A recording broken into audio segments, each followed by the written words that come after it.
ಜನದ್ದು ಗೊಂದಲ ಆಗಿ 3 ವರ್ಷ ಆಯಿತು. ಹೌದು. ಅದನ್ನು ಬಗೆಹರಿಸಿದ್ದೇವೆ. ಈಗ ಅದರ ಜೊತೆಯಲ್ಲೇ 403 ಜನದ್ದು ಆಗಬೇಕು, ಫಿಸಿಕಲ್ ಆಗಿದೆ. ಅದನ್ನು ಕೂಡ ಈಗ ತಕ್ಷಣದಲ್ಲೇ ಪರೀಕ್ಷೆ ಮಾಡಿಬಿಡ್ತೇವೆ. ಅದಾಗಿದ ಮೇಲೆ ಇನ್ನು ನೆಕ್ಸ್ಟು 660 ಜನ ಬರುತ್ತೆ. ಅದಿನ್ನು FDಗೆ ಹೋಗಿ ಅದು ಕ್ಲಿಯರ್ ಆಗಿ ಬರಬೇಕು.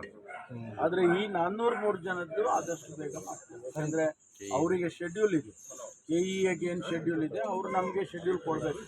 ಎಲ್ಲಿ ಯಾವ ಸ್ಲಾಟ್ನಲ್ಲಿ ನಮಗೆ ಮಾಡಿಕೊಡ್ತೇವೆ ಅಂತೇಳಿ ಅವ್ರು ಹೇಳಿದ್ರೆ ಆ ಸ್ಲಾಟ್ನಲ್ಲಿ ನಾವು ಮಾಡಿಸ್ತೀವಿ. ಈಗ ಗ್ಯಾರಂಟಿ ಕುರಿತಂತೆ ಮಾಗಡಿ MLA ಕೊಟ್ಟಂತ ಹೇಳಿಕೆಗೆ ಬಿಜೆಪಿ ತೀವ್ರ ಆಕ್ರೋಶ ವ್ಯಕ್ತಪಡಿಸ್ತಾರೆ. ಒಂದು ರೀತಿ ಮತದಾರರನ್ನು ಬ್ಲ್ಯಾಕ್ ಮೇಲ್ ಮಾಡೋ ಪ್ರಯತ್ನ ಇದು ಅಂತ ಹೇಳಿಕೆಗಳು ಬರ್ತಾ ಇರುತ್ತೆ. ಒಬ್ಬೊಬ್ಬರು ಒಂದೊಂದು ಹೇಳಿಕೆಗಳು ಕೊಡ್ತಾ ಇರ್ತಾರೆ. ಅದಕ್ಕೆಲ್ಲವನ್ನೂ ಕೂಡ ಉತ್ತರ ಕೊಟ್ಕೊಂಡು ಕೂತ್ಕೊಳ್ಳೋಕ್ಕಾಗೋದಿಲ್ಲ. ಹೀಗೆ ನಾವು 5 ಗ್ಯಾರಂಟಿಯನ್ನು ನಾವು ಜನರಿಗೆ ಭರವಸೆ ಕೊಟ್ಟಿದ್ದು, 5 ಅನುಷ್ಠಾನ ಮಾಡಿದ್ದೀವಿ, ನಡೀತಾ ಇದೆ. ಕಳೆದ ಬಾರಿ ಅಂದರೆ ಬಜೆಟ್ನಲ್ಲಿ 36,000 ಕೋಟಿ ನಾವು ಪ್ರೊವಿಷನ್ ಮಾಡಿಕೊಂಡು ಖರ್ಚು ಮಾಡಿದ್ದೇವೆ.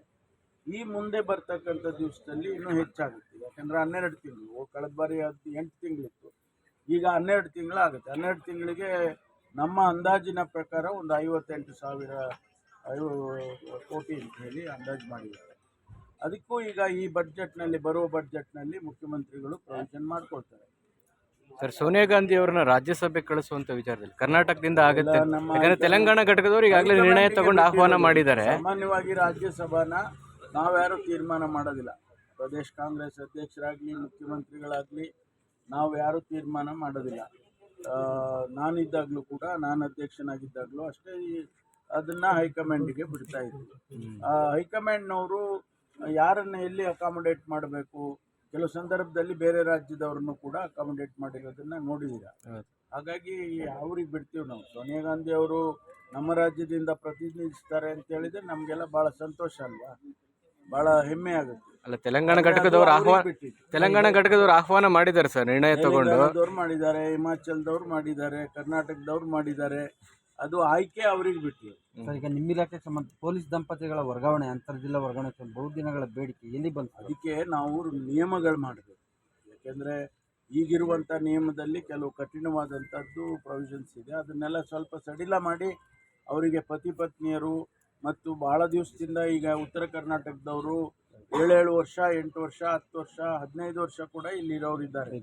ಅವರಿಗೆ ನಮ್ಮೂರ ಕಡೆ ಹೋಗಿ ಕೆಲಸ ಮಾಡಬೇಕು ಅನ್ನೋದು ಸ್ವಾಭಾವಿಕವಾಗಿ ಅವರಿಗೆ ಆಸೆ ಇರುತ್ತೆ.